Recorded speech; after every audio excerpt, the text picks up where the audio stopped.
administration, police, NGOs, revenue department, and other prominent community organizations. Forest Protection Force, an armed wing of the Forest Department, was deployed in Doyang for the whole migration season, and they worked round the clock for effective prevention of the trapping and killing of birds. They started their work well in advance to have a deterrent effect. Patrolling, raids, surprise checks and camping around the roosting sites were the most effective enforcement measures for the protection of the Amur falcons. The Natural Nagas and Wildlife Trust of India also joined in the efforts and established a protection camp as well as in carrying out active patrolling.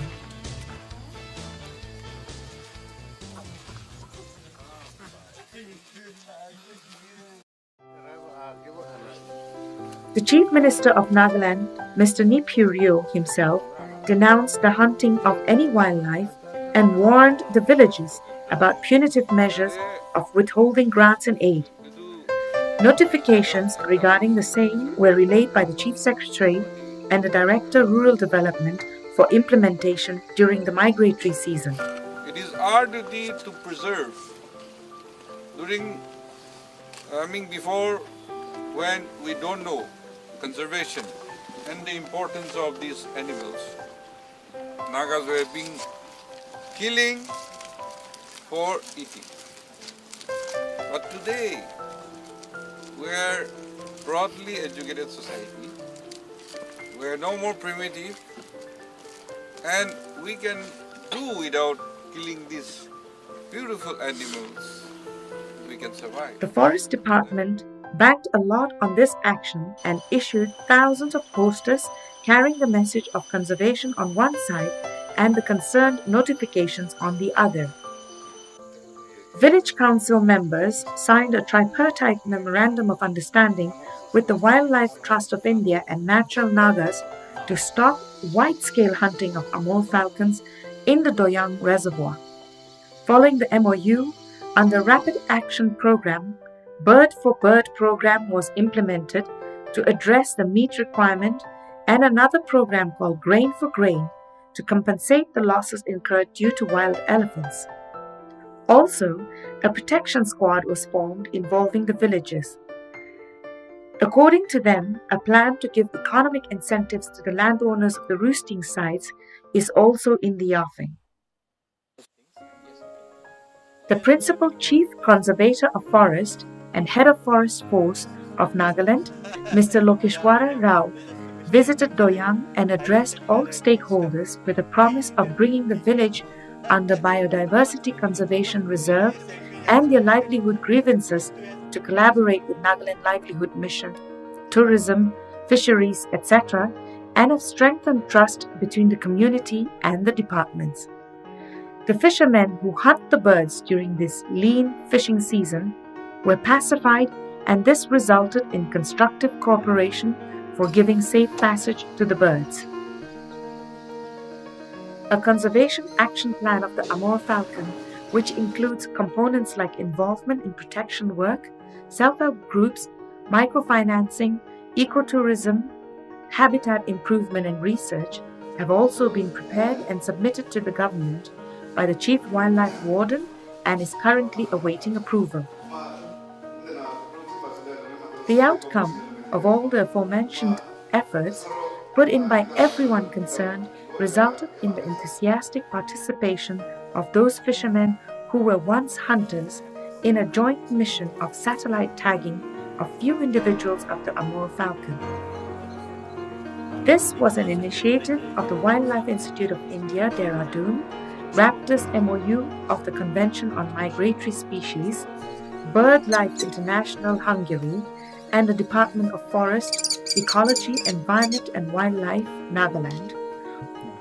Altogether, 28 birds were ringed, and from among these, 3 individuals were selected and PTT tagged, 1 male named Naga and 2 females named Wokha and Pangti after the state, district and village respectively.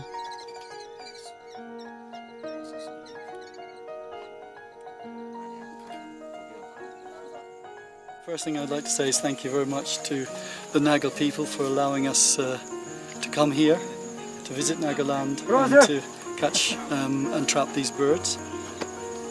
We've today put 3 satellite transmitters on 3 birds and they all flew off beautifully. We hope we'll hear from them again very soon, because we've already sent the message to Hungary, who's going to be taking the satellite data down, analysing it and uploading it onto the website. So we hope in the next few days we'll have that available for people to see. We want to map exactly the route of the bird, and if there's any other information we get, it'll tell us about the quality of the location as well. So sometimes it's not such, not so narrow the focus of the information. Correct. But it'll be interesting to see. What we really want to see is what the birds are doing here. Correct. Well, for the last few days, it spends here in Nagaland, and then to see how it traverses across India, which states it goes through, then the transfer across the Indian Ocean into Africa and probably down to South Africa. These birds were all tagged and released on 7th November 2013. As of now, all PTTs are active and the birds have long since reached southern Africa. In Nagaland, a major chunk of the land is under community control and a special status is attributed to Nagaland by Article 371A of the Indian Constitution. As such, implementation of even the Wildlife Protection Act 1972 hasn't been very effective so far. Therefore, conservation efforts that are taken up along with people's support alone will prove fruitful in the long run. In view of the land holding system in the state, the community-based conservation of wildlife is most appropriate for the state, as mandated under Wildlife Protection Act 1972. There are a number of community reserves being declared by the villagers, where they have adopted resolutions to ban killing, hunting of wildlife, even logging of forests. This is a positive sign for the state. The perception of wildlife management in the state has been changed drastically. There is a positive change. The mindset of the villagers is very positive towards wildlife conservation in the state. Apart from this forest department, the NGOs like Nagaland Wildlife Protection Trust and Natural Nagas and even Wildlife Trust of India has played a major role in, to pursue the villages, and the real heroes of the whole conservation movement is the villagers, especially the communities. They have sacrificed their livelihood and they have conserved this particular bird. From what has been observed and experienced during these past years, these 3 villages, especially Pangti village, have initiated an unprecedented and unique process, and it deserves to be acknowledged, credited and encouraged for the future. Credit for the successful protection of Amur Falcon should go to the villagers, because they have sacrificed their forest, their land, their resources, their time, their energy, and this is a positive sign. And the villagers should take all the credit, not even the department or the other agency cannot take the credit, because the villagers own the land. Everything belongs to them, so they have sacrificed their livelihood. So credit will go to the villagers. These villagers are looking for some positive external inputs and support, and have even affirmed, often during interactions, that given alternative livelihood options which can help generate income to meet their needs, they would assuredly refrain from hunting of wild animals and birds.